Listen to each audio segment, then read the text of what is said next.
अवल, क्या कर रहे हो? What are you doing? वो हमारे पड़ोसी फिर से झगड़ा कर रहे हैं। Our neighbors are fighting again. ओहो, get a life. Get a life. इसका मतलब है कि अपने काम से काम रखो, अपने काम से मतलब रखो। जो टाइम तुम दूसरों की जिंदगियों में घुसने में लगा रहे हो, उससे अपने लिए कुछ ढंग का कर लो। Get a life. मेरी दवा का टाइम हो गया है। It's time for my medicine. मेरी दवा लेने का टाइम हो गया है। It's time to have my medicine.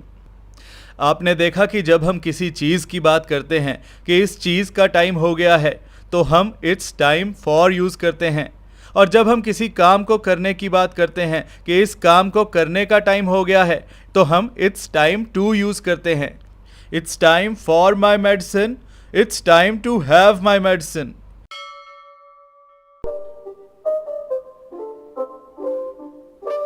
हाँ, मुझे मिर्ची लग गई है। माई माउथ इज बर्निंग, या फिर my mouth is on fire.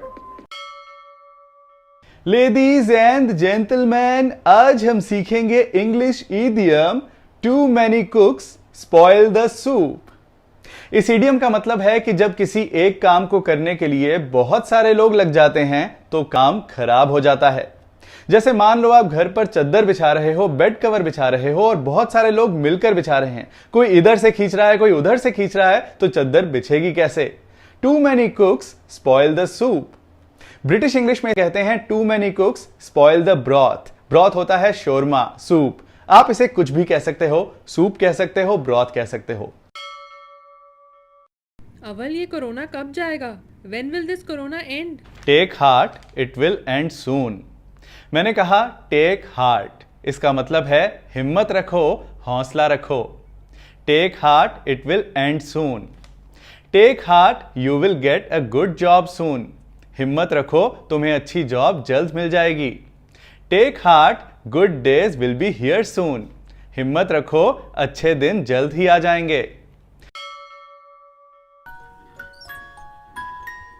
अब तो मैं टीवी पर भी आ गया। Now I am on TV as well. लगता है किस्मत मुझ पर मेहरबान है। I think the fortune is smiling on me. जब कहना हो किस्मत मुझ पर मेहरबान है, तो बोलो the fortune is smiling on me. Sakshi, तुम्हें इसकी वीडियोस कैसी लगती हैं? I find his videos interesting. I find his videos interesting. मुझे इसकी वीडियोस इंटरेस्टिंग लगती हैं। एक तरीका तो होता है ये बोलने का कि इसकी वीडियोस इंटरेस्टिंग होती हैं। His videos are interesting. पर अगर आपको ये बोलना है कि मुझे इसकी वीडियोस इंटरेस्टिंग लगती हैं, तो आप अपना सेंटेंस आई फाइंड से शुरू कर सकते हैं। I find his videos interesting. I find him boring. मुझे वो बोरिंग लगता है। I find his behaviour strange. मुझे उसका बिहेवियर अजीब लगता है। I find. हाँ साक्षी, कितना टाइम लगेगा? How long will you take? Just 5 minutes. Okay, wind up quickly. मैंने कहा वाइंड अप क्विकली, इसका मतलब है कि जल्दी से खत्म करो। वाइंड अप का मतलब है जब कोई काम चल रहा हो, उसे खत्म करने के लिए हमें कहना हो, उसे फिनिश करने के लिए हमें कहना हो, उसे कंप्लीट करने के लिए कहना हो, तो हम कहते हैं wind up. Wind up your homework, यानी अपना होमवर्क जो कर रहे हो उसे जल्दी से खत्म करो। वाइंड अप योर मीटिंग, यानी जो मीटिंग तुम्हारी चल रही है उसे निपटाओ, उसे खत्म करो। Wind up your lunch, lunch कर रहे हो, जल्दी से खत्म करो। लेकिन यह ध्यान रखना कि वाइंड अप योर बिजनेस मत बोलना, उसका मतलब होगा कि बिजनेस बंद करो, बिजनेस खत्म करो। Wind up your work, work खत्म करो। अवल, ये रिपोर्ट ठीक है? Is this report okay? No, it's not up to the mark. It's not up to the mark का मतलब है कि इस काम का लेवल वो नहीं है जो होना चाहिए था। इस काम का स्टैंडर्ड वो नहीं है जो होना चाहिए था। ये काम उम्मीद जितना अच्छा नहीं है।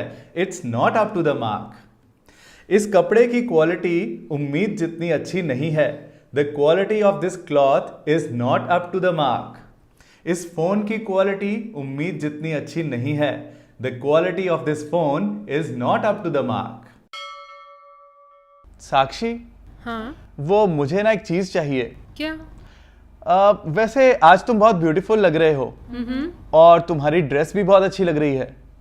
Cut the crap and tell me what do you want. Cut the crap इसका मतलब है कि फालतू की बकवास बंद करो, इधर उधर की बात बंद करो, बेमतलब की बात बंद करो। ये एक स्लैंग है जो इनफॉर्मली बोला जाता है, cut the Krebs.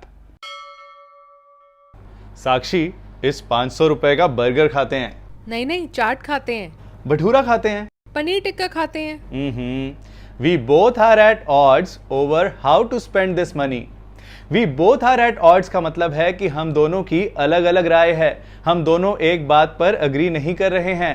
We both are at odds over how to spend this money, यानी इस बात पर दोनों अग्री नहीं कर रहे हैं कि इस पैसे को कैसे खर्चना है। अवल, आज डिनर में क्या बनाऊं? What should I cook for dinner? ये तुम्हें सोचना है। It's your call. It's your call का मतलब है कि ये तुम्हारा डिसीजन है, ये तुम्हारा फैसला है, इसे तुम्हें सोचना है। इस वीडियो को लाइक करना आपका फैसला है। It's your call to like this video. इस चैनल को सब्सक्राइब करना आपका फैसला है। It's your call to subscribe this channel.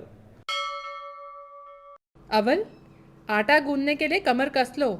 आटा गूंदने के लिए कमर कस लो, इसकी इंग्लिश क्या होगी? हिंदी में हम कहते हैं कमर कसना, यानी किसी मुश्किल काम को करने की तैयारी करना। जैसे हम कमर पर कपड़ा बांधकर कोई भारी चीज उठाते हैं, या फिर लेडीज चुन्नी बांधकर घर का काम करने लगती हैं। लेकिन इंग्लिश में जिस देश में यह मुहावरा बना, वहां लोग शर्ट्स पहनते थे, तो कोई मुश्किल काम करने से पहले अपनी स्लीव्स को यूं ऊपर उठाते थे। तो वहां मुहावरा ये बन गया, रोल अप योर स्लीव्स, यानी अपनी स्लीव्स को ऊपर उठा लो और कोई मुश्किल काम करने की तैयारी कर लो। सो यहां ये सेंटेंस होगा, roll up your sleeves to knead the dough. Knead मतलब गूंदना, डो मतलब आटे की लोई। आटा गूंदने के लिए कमर कस लो।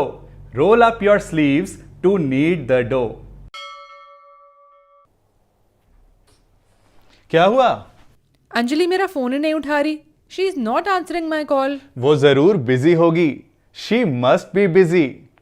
जब हम किसी के बारे में गेस करते हैं कि वो जरूर ऐसा होगा, इस हालत में होगा, तो हम यूज करते हैं मस्ट बी।